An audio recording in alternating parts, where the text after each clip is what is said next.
नमस्कार, आप देख रहे हैं प्रेस बिहार और मैं हूं आपके साथ आनंदमयी। सरकार की विकासशीलता और वोटों की राजनीतिकरण, राजनीतिक ध्रुवीकरण, 5 सालों का भविष्य निर्धारण, वोटों की राजनीतिकरण, स्वस्थ सोच का परिचायक वोट का आधार। सरकार ऐसी जो 5 सालों तक रिटर्न करती रहे। पूरे देश के लिए एक बार फिर से 5 सालों का भविष्य निर्धारित होने वाला है। राजनेताओं की किस्मत तय होने वाली है और फिर जनता को 5 सालों तक उसका स्वाद चखना है। राजनीति ध्रुवीकरण हो चुका है। बिहार में एनडीए बनाम महागठबंधन हो गया है, लेकिन कुछ दल हैं जो राजनीति ध्रुवीकरण को प्रभावित करने का हौसला रखते हैं, तो कुछ जनता को प्रभावित कर वोटों की बहाव को मोड़ने की ताकत रखते हैं। प्रशांत किशोर एक ऐसे शख्सियत हैं जिसका प्रभाव शुरू में तो नगण्य था, लेकिन वक्त गुजरने के साथ गहराई भी बढ़ती जा रही है। आप किसी के मुंह पर उसके हित के अप्रिय शब्द बोल दे, वह बिदक जाएगा, लेकिन प्रशांत किशोर बस्तियों में जाकर, अनपढ़ की बस्तियों में जाकर जनता की खामियों को उजागर करते हैं और जनसभा लगती है और उनको सुनती है। मोदी के फैंस पीके को सुनते हैं, लालू के प्रशंसक पीके को सुनते हैं। लोकसभा चुनाव की राजनीति कितनी प्रभावित होगी, इस बारे में कुछ भी नहीं कहा जा सकता। विधानसभा चुनाव में क्या बहाव होंगे, क्या बदलाव होंगे, इस पर भी प्रशांत किशोर कुछ उम्मीद नहीं कर सकते। लेकिन हाँ, जिस तरह से निरंतर वे बस्तियों में पिछड़े बेचारे अनपढ़ लोगों से संपर्क कर रहे हैं, उन्हें समझा रहे हैं और यह लगातार चल रहा है। यह बिहार की राजनीति में प्रशांत किशोर को जगह जरूर देगी। कर्पूरी ठाकुर, लालू, नीतीश, तेजस्वी सभी ने बिहार के तकदीर और तस्वीर को बदलने में योगदान किया है। बहुत सुविधाएं दी है, लेकिन उन सुविधाओं का लाभ ले सके और ईमानदारी से उनके लिए काम हो सके, सरकार से लेकर समाज तक वह कड़ी नहीं बनी है।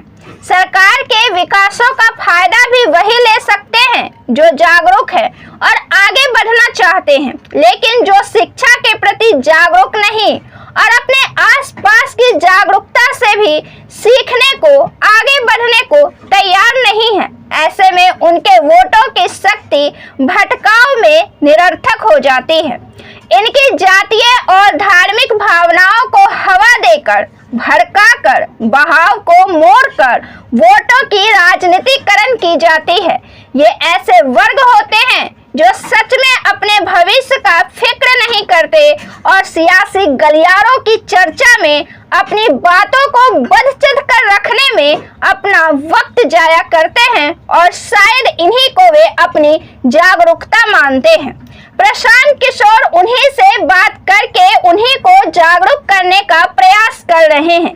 बात उनकी करे तो वे सभी राजनीतिक दलों के साथ काम कर चुके हैं।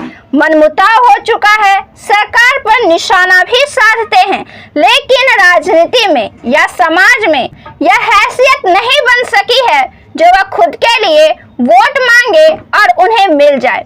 दूसरी तरफ वो राजनेताओं पर आरोप लगाते हैं, उनकी खामियों को उजागर करते हैं।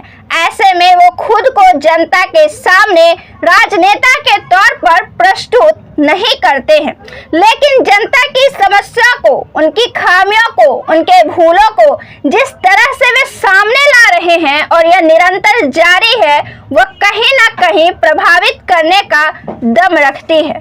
प्रशांत किशोर ने अपने भाषण में यह शामिल किया है कि जनता के वोट देने का आधार क्या है।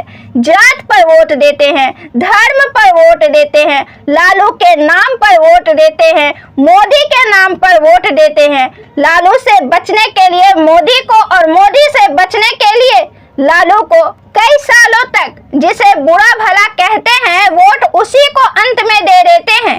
उन्हें विधायक बनाते हैं, उन्हें सांसद बनाते हैं। क्यों? क्योंकि वो लालू के पार्टी के हैं, क्योंकि वो मोदी के हैं। आपको बता दें कि जनता की यह शिकायत जरूर रही है कि वोट लेने के बाद कोई पलटकर उस जगह को देखने भी नहीं आते। जो पलटकर उस क्षेत्र में देखने भी नहीं आते जहां की मिट्टी ने, जिस क्षेत्र ने उन्हें सदन में बिठाया। तो अपने क्षेत्र की मिट्टी से प्रेम नहीं करते, वे देश की मिट्टी से कितना प्रेम करते हैं। बिहार में जातीय धांसा सुरसा की तरह समाज को अपने मुंह में दबोचे हैं। इसकी जड़ें इतनी गहरी है कि विकास कोई और सरकार करे और वोट किसी और को मिलती है। अगर आपकी जाति के लोगों से आपको लाभ नहीं होता है तो फिर उन्हीं का भजन क्यों गाना।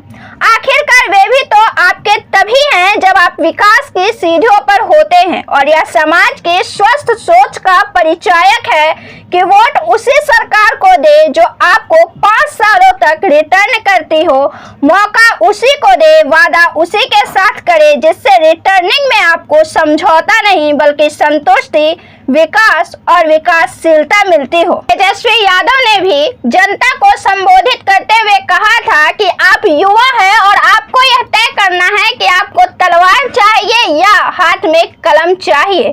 और यह बात उन्होंने तब कही थी जब बिहार में धर्म को लेकर धार्मिक भावनाओं के कारण घटनाएं घटित हुई थी। आपको यह वीडियो कैसा लगा हमें कमेंट कर जरूर बताएं। आप इस मुद्दे पर क्या विचार रखते हैं प्रेस बिहार के साथ जरूर साझा करें। हमारे वीडियो को लाइक करें, शेयर करें, हमारे चैनल को सब्सक्राइब जरूर से कर लें। फिर हम मिलते हैं आपसे अगले वीडियो में ऐसे ही पॉलिटिकल खबरों के साथ। धन्यवाद।